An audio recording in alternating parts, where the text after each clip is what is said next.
పత్తిలు చూడండి ఎంత బాగున్నాయో. రేపు 3 రోజులు వర్షం పడటం వల్ల మంచిగా అయిపోయింది.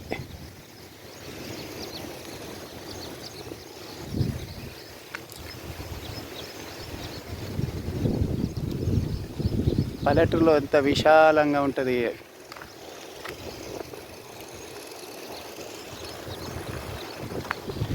చల్లటి గాలి, వాతావరణం చాలా బాగుంటుందండి. సిటీలో ఉన్న వారికి ఇలాంటి వాతావరణం దొరకదండి.